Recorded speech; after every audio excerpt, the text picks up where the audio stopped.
안녕하십니까, 이진우입니다. 현대자동차가 이달부터 중고차를 사고 파는 사업을 시작합니다. 우리나라는 그동안 규제 때문에 대기업이 중고차 사업을 할 수 없었는데 규제가 완화되면서 대기업 중에 첫 번째 주자로 현대차가 사업을 시작하게 된 겁니다. 요즘 미국에서는 물가가 계속 오르고 시중금리도 계속 올라가고 있는데도 불구하고 미국 소비자들이 여전히 지출을 계속 늘리고 있다는 보도가 있습니다.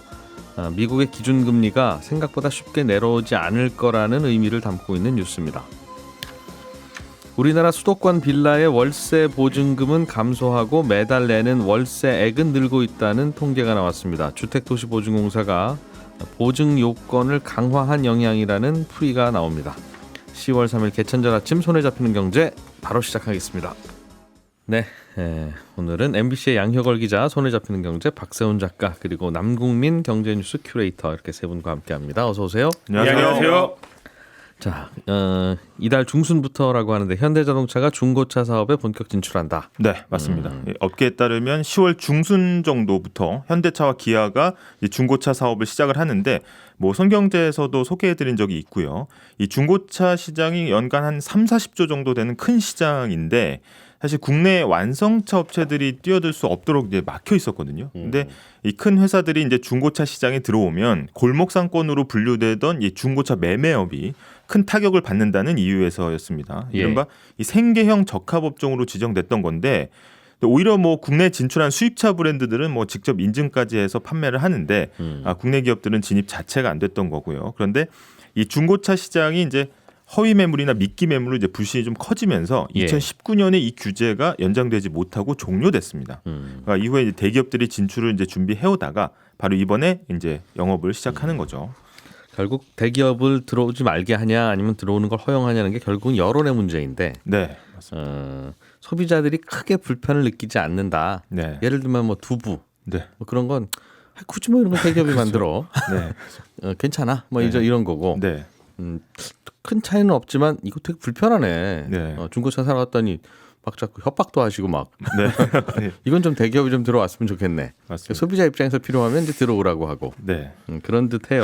네. 일부 이제 매매상들의 문제가 커지면서 그렇죠. 그래서 중고차 사듯이 그럼 현대차가 파는 중고차, 네. 현대 중고차, 네. 이런 게 나오고 그걸 사고 팔 수 있다, 그런 말입니까? 맞습니다. 근데 일단 현대차 그룹은 정보 권고에 따라서 주행한 지 5년 10만 킬로 이하만 이제 취급을 하기로 했고요. 한 200여 개 항목의 품질 검사를 통과한 인증 차량만 판매하기로 했습니다.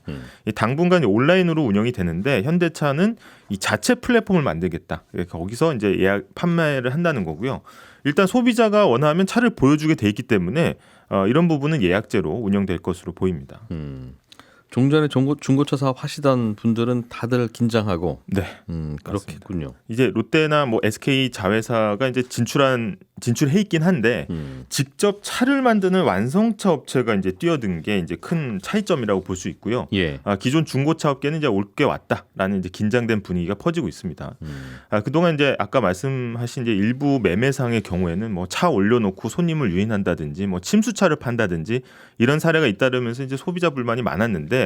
이번에 그러면 시장 질서가 좀 바뀌지 않겠느냐, 이런 의견도 있고요. 특히 이 자동차는 타던 사람이 어디가 안 좋고 어디가 문제가 있는지 잘 아는데 이 반대로 사는 사람은 사실 세세하게 잘 알기가 좀 어렵고 이 정보가 한쪽에 쏠려 있는 이 비대칭이 심한 시장이기 때문에 그래서 이제 레몬이라고 불리는 불량품만 시장에 남아 있게 되고, 그러니까 모르고 사면 당한다, 이런 인식이 컸는데 그래도 대기업이 하면 속이기 하겠냐, 이런 기대감도 분명히 작용을 하고 있는 것 같습니다. 말씀하신 대로 이걸 대표적으로 레몬 마켓이라고 하더군요. 네. 겉보기에는 다 똑같으니까 나쁜 차나 좋은 차나 똑같이 500만 원이면 아니, 나는 그럼 좋은 차는 안 내놔. 이제 이렇게 되는 거죠. 맞습니다. 그러다 보면 이제 시장에는 다 나쁜 차만 나와 있게 되는. 나쁜 차만 남아요. 겉보기는 똑같으니까.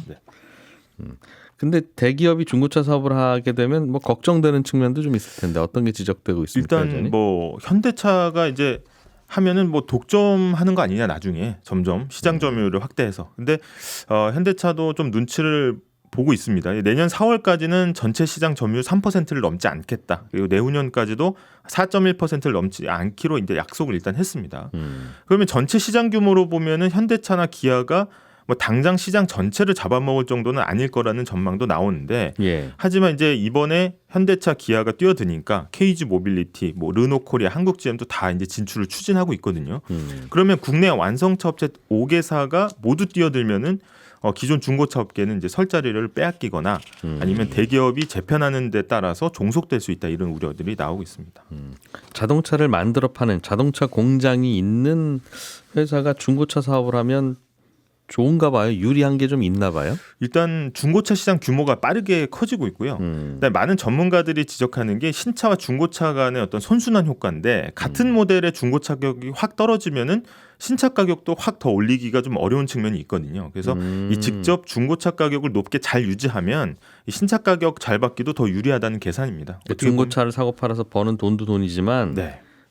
중고차 가격을 좀 높게 유지해서 네. 그래서 신차를 저 차는 사다 중고로 팔아도 충분히 괜찮겠네라는 인식을 만들어서 오히려 맞습니다. 신차 판매에 도움을 준다. 네. 게다가 이제 약간 중고차를 살까 신차를 살까 이제 약간 대체 관계에 있기 때문에 네.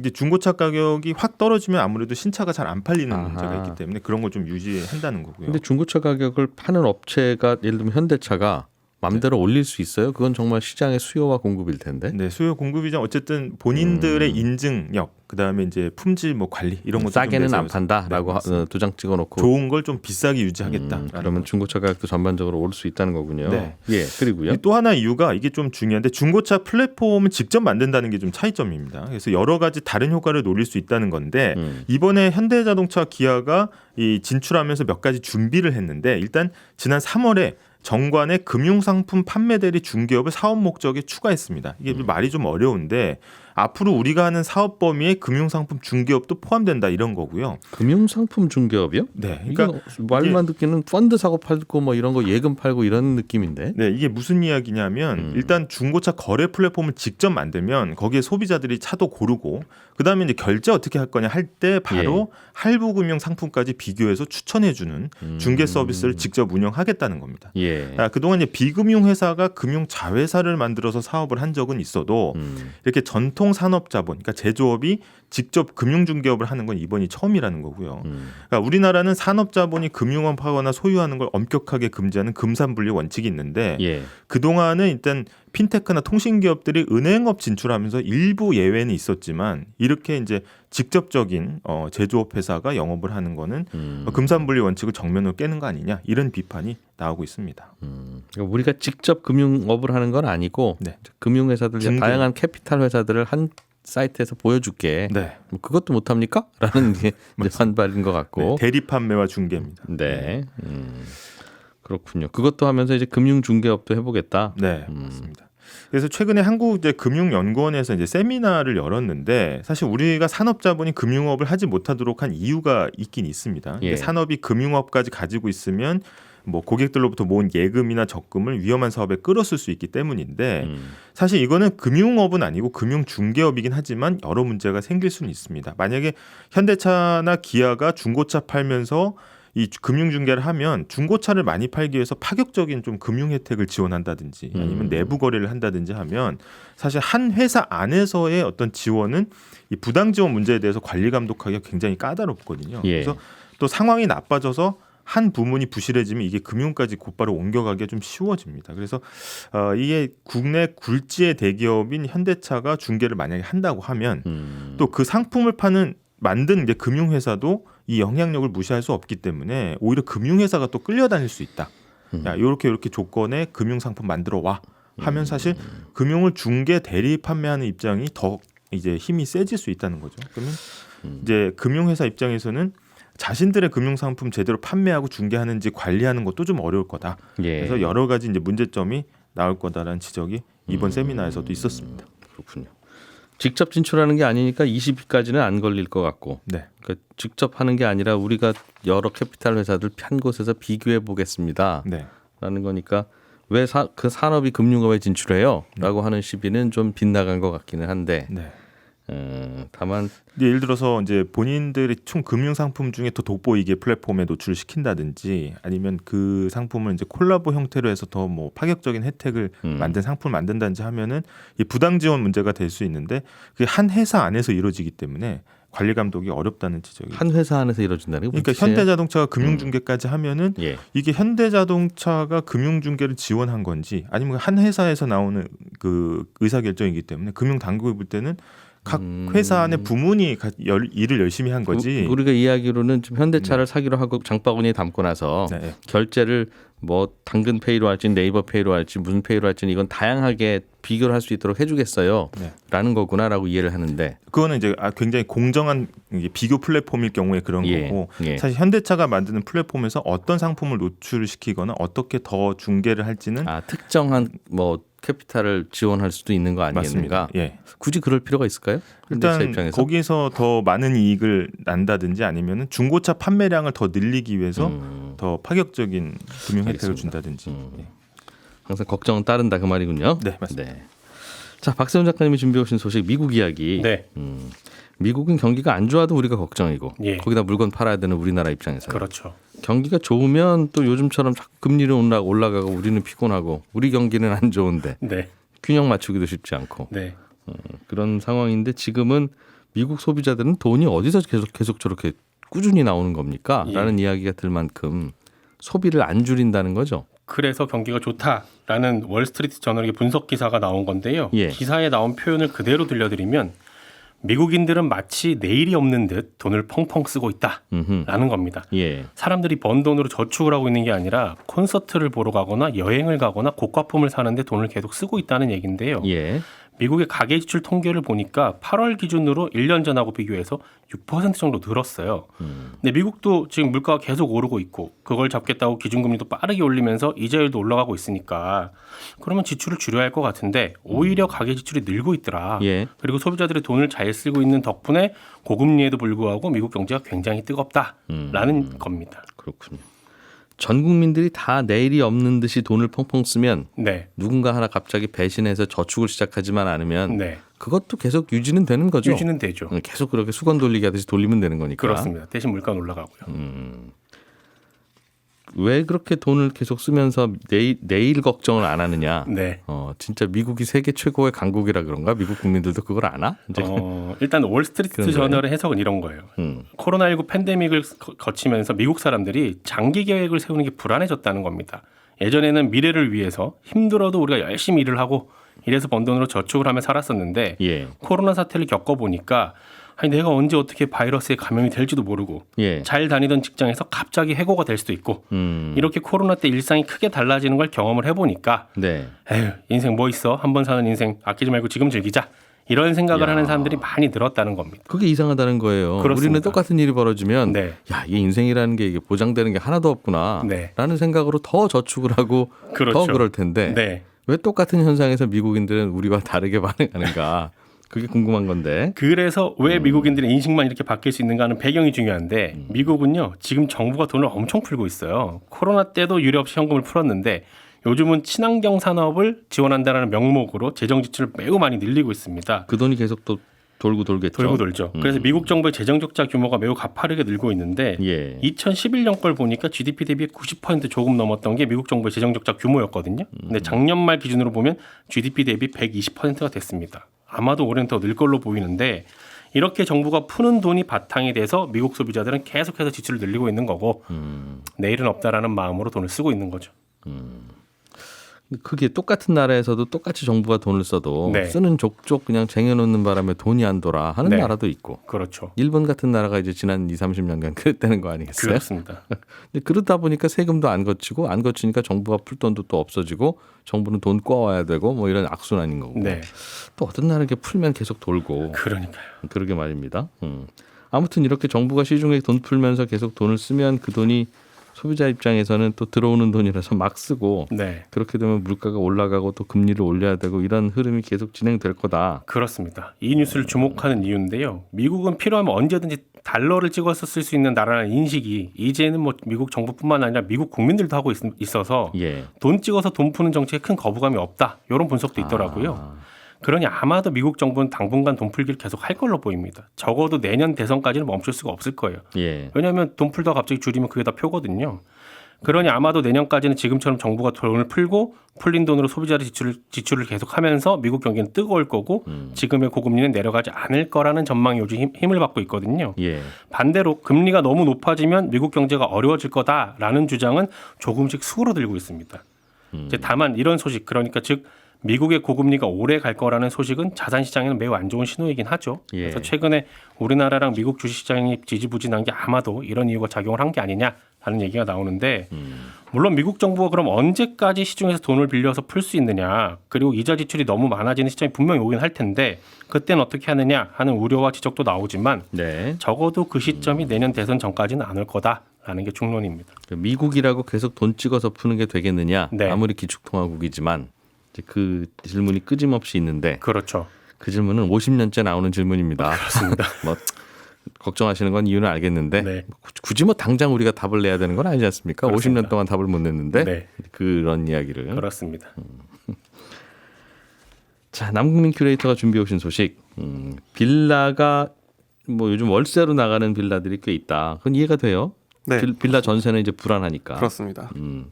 그런데 월세 보증금은 줄고 월세가 늘어나는 쪽으로 이게 바뀌고 있는 모양이군요. 예, 한 부동산 중개 플랫폼이 지난해부터 중개한 매물을 분석한 결과를 발표했는데요.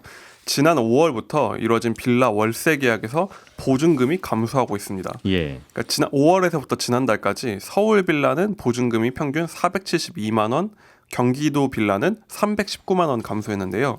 반면에 같은 기간에 월세 계약의 월세액은 매년 굉장히 증가했습니다. 예. 그러니까 서울은 월 5만 4,700원, 경기는 4만 4,600원씩 증가를 했다는 거예요. 예. 즉 이 기간 동안 수도권 빌라의 월세 보증금은 낮아지고 다달이 내는 임대료는 올라간 거다, 이렇게 볼 수 있습니다.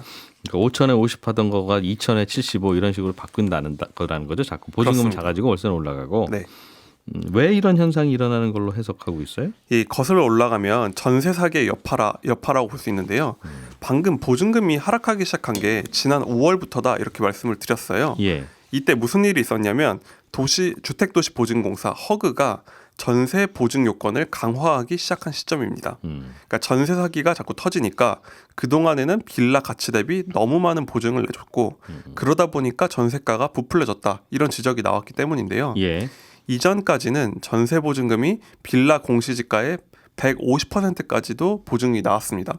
그런데 5월부터 이 요건을 공시지가의 126%로 대폭 강화했습니다. 예. 그러니까 공시지가 1억짜리 빌라가 이전까지는 1억 5천만 원까지 전세 보증이 됐는데 5월부터는 1억 2,600만 원으로 낮아진 거죠. 그러니까 사실상 허그 보증이 없으면 이런 거래가 어렵다는 점을 생각하면 보증금 하락에 결정적인 영향을 미쳤다, 이렇게 볼 수 있습니다.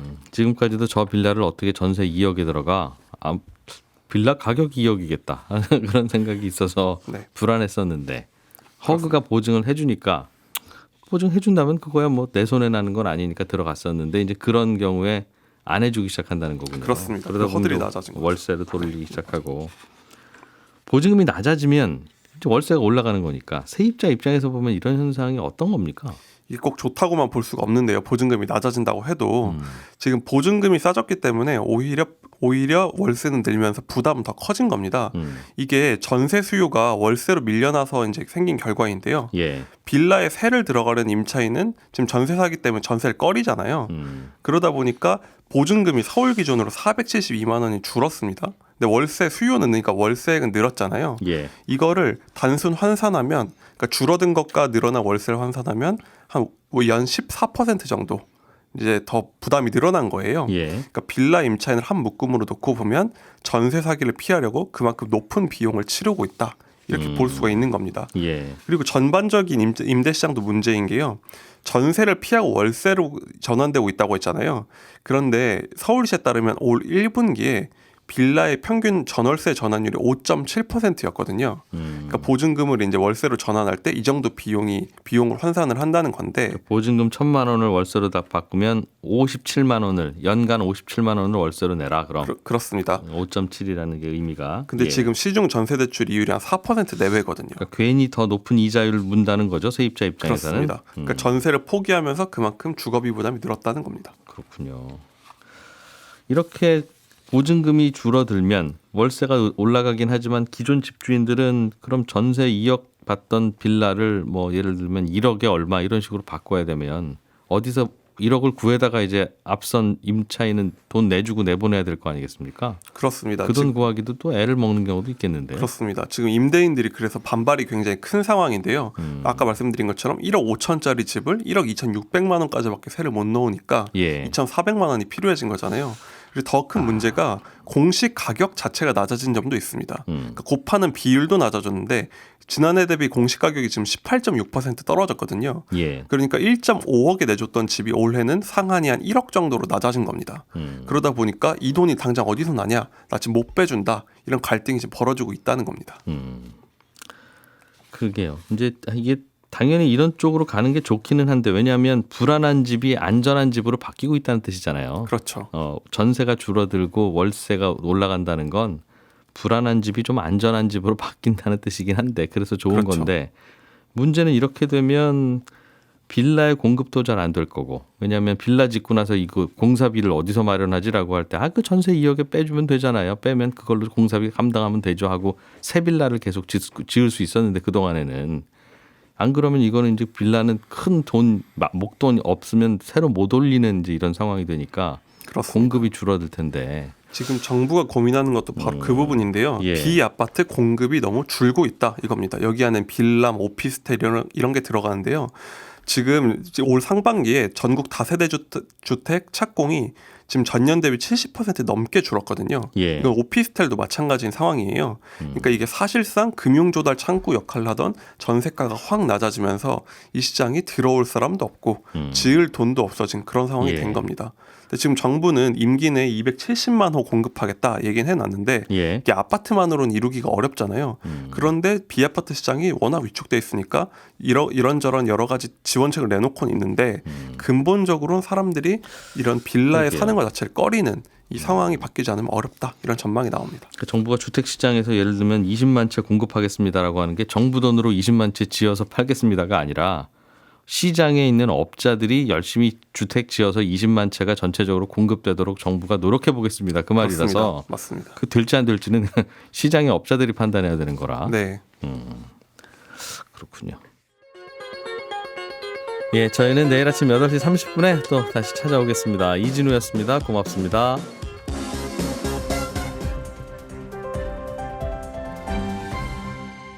경제를 생각하는 사람들의 즐거운 습관.